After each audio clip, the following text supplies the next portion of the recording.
नमस्कार दोस्तों। पेट एग्ज़ाम के बारे में अब तक आपने सुना ही होगा। आपको बताना चाहेंगे कि इस वीडियो में पेट एग्ज़ाम से रिलेटेड सारी इन्फॉर्मेशन आपको प्रदान की जाएंगी एक-एक करके, जो कि आपको जाननी आवश्यक है। तो गाइस, मैं मसूक सिंह और आप देख रहे हैं अलग क्लासेस। चलिए वीडियो को शुरू करते हैं। हमेशा अपडेट रहने के लिए सब्सक्राइब करें और फिर बेल आइकॉन पर क्लिक करें। पेट का फुल फॉर्म होता है प्रिलिमिनरी एलिजिबिलिटी टेस्ट। यह यूपी ट्रिपल एससी के द्वारा इंट्रोड्यूस किया गया है। यूपी ट्रिपल एससी को हम Uttar Pradesh subordinate service selection commission के नाम से जानते हैं, जिसे हिंदी में अधीनस्थ चयन सेवा आयोग के नाम से भी जाना जाता है। अब पेट एग्ज़ाम में क्या होगा कि ग्रुप सी की जितनी vacancies UP triple SC organise करती थी, जिनका नोटिफिकेशन जारी करती थी, वो सारी ग्रुप सी की वैकेंसीज अब पेट के अंतर्गत आ जाएंगी। यानी कि इनके लिए एक अलग से प्रीलिम्स लेवल का टेस्ट होगा, और जो लोग उस टेस्ट को क्लियर करेंगे उन्हीं लोगों को मेंस में जाने का अवसर मिलेगा। मेंस का मतलब मेंस हो या फिर स्किल टेस्ट हो या फिर और भी किसी प्रकार का टेस्ट हो, तो वो सेकेंड लेवल में जा पाएंगे। अब हम देख लेते हैं कि कौन लोग पेट एग्ज़ाम को दे पाएंगे। तो अगर आपकी उम्र कम से कम 18 वर्ष हो गई है तो आप पेट एग्ज़ाम दे पाएंगे, और मैक्सिमम 40 एज तक आप इसे दे सकते हैं। इसके अलावा age relaxation as per rule as per category आपको मिल जाएगी। क्वालिफिकेशन की बात करें तो यहाँ पर 10th या 12th पास अगर आप हैं तो आप पेट एग्ज़ाम के लिए एलिजिबल हो पाएंगे। अब बात आती है बेनिफिट का, यानी कि जो पेट एग्ज़ाम लागू किया गया इसका क्या लाभ हो सकता है। तो जो आयोग है या फिर सरकार है, उसका कहना है कि इससे क्राउड मैनेजमेंट होगा। जब भी कोई वैकेंसी होती है तो उसके लिए बहुत भारी मात्रा में फॉर्म पड़ते हैं, और फिर उस एग्ज़ाम को ऑर्गेनाइज कराना, कंडक्ट कराना बहुत ही ज़्यादा मुश्किल हो जाता है, और उसमें बहुत ज़्यादा खर्च आता है। तो इस भीड़ को कम किया जाए, जो लोग सीरियस हैं उन्हीं को अगले स्टेज तक जाने का मौका मिले। सरकार का ये प्रयास है, इस आयोग का ये प्रयास है।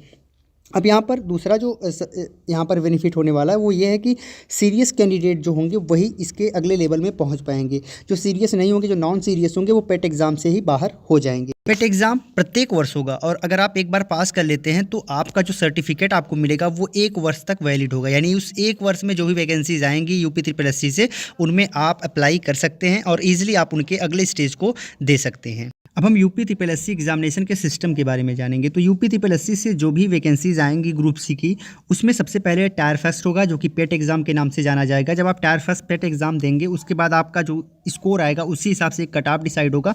एंड अगर आप पेट एग्ज़ाम क्लियर करते हैं, उसके बाद फिर जो भी वैकेंसीज आएंगी, जैसे लेखपाल हो गया, वीडियो हो गया, उसके अलावा जूनियर असिस्टेंट हो गया, ये जो वैकेंसीज आएंगी उसमें आपको मेंस एग्ज़ाम देने का अवसर मिलेगा। अब जो टायर सेकेंड है उसमें मेंस होगा, तो आपको मेंस देने का मिलेगा अवसर। अगर स्किल टेस्ट केवल होगा, जैसे टाइपिंग केवल होगी, तो आपको उसके बाद सीधे टाइपिंग देनी रहेगी। एंड फिजिकल टेस्ट होगा तो आपको फिजिकल टेस्ट देना पड़ेगा। तो यहाँ पर फिर टायर सेकेंड होगा। अब यहाँ जो आपका पेट एग्ज़ाम है वो मेंस में एंट्री लेने के लिए एक बहुत ही इंपॉर्टेंट एग्ज़ाम है। तो आपको पेट की अच्छी तरीके से तैयारी करनी है और पेट एग्ज़ाम में अच्छे से अच्छा स्कोर आपको करना है। अब बात आती है पेट एग्ज़ाम के पैटर्न की। तो जो आपका पेट एग्ज़ाम होने वाला है वो उसका notification I think April last में या फिर मई स्टार्टिंग में आने वाली सूचना मिली है। अब इसमें जो भी हो, अगर मई में आता है तो आप उसी हिसाब से अपनी प्रिपरेशन करिए। एंड यहाँ पर जो टोटल क्वेश्चन होंगे वो 100 क्वेश्चन होंगे, 100 मार्क्स के होंगे, यानी एक क्वेश्चन 1 मार्क्स का होगा।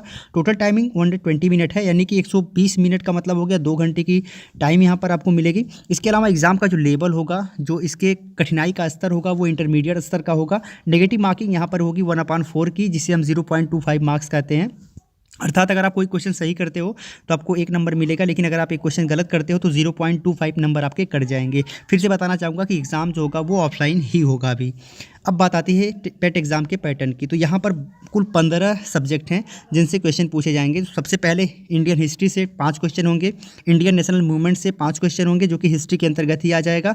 ज्योग्राफी से 5 क्वेश्चन होंगे, इंडियन इकोनॉमी से 5 क्वेश्चन होंगे, इंडियन कॉन्स्टिट्यूशन से 5 क्वेश्चन होंगे, जनरल साइंस से 5 क्वेश्चन होंगे, एलिमेंट्री अर्थमेटिक्स से 5 क्वेश्चन होंगे, जनरल हिंदी से भी 5 क्वेश्चन होंगे। इसके अलावा जनरल इंग्लिश से 5 क्वेश्चन, रीजनिंग से 5 क्वेश्चन, करंट अफेयर से 10 क्वेश्चन, जनरल अवेयरनेस से 10 क्वेश्चन, हिंदी पैसेज से 10 क्वेश्चन। इसके अलावा ग्राफ इंटरप्रिटेशन एंड एनालिसिस से 10 question, and table interpretation and analysis से 10 क्वेश्चन होंगे। अब इन सब डिस्कशन के बाद एक चीज़ तो जो सबसे कॉमन होती है वो होती है इसके सिलेबस की। तो इसके डिटेल सिलेबस को आप डाउनलोड कर सकते हैं इसी ऑडियो के फर्स्ट कमेंट से। वहाँ पर आपको लिंक मिल जाएगी इसके PDF की, जो कि टेलीग्राम ग्रुप की होगी। तो वहाँ से जाके ईजिली आप इसे डाउनलोड कर लीजिएगा। डाउनलोड करके आप एक बार देख ज़रूर लीजिएगा, उससे आपको बहुत ज़्यादा फ़ायदा मिलने वाला है। तो लगभग पेट पे सारी चीज़ें हमने कवर कर ली हैं। आप बताइए आपको ये वीडियो कैसे लगी, कमेंट में लिखिए। अगर आपका कोई प्रश्न है तो आप कमेंट में पूछ भी सकते हैं। इसके अलावा अगर आपको ये सेशन अच्छा लगा हो, इसे एक लाइक और एक शेयर जरूर कर दीजिएगा। फिर मिलते हैं एक नए सेशन में, तब तक के लिए जय हिंद।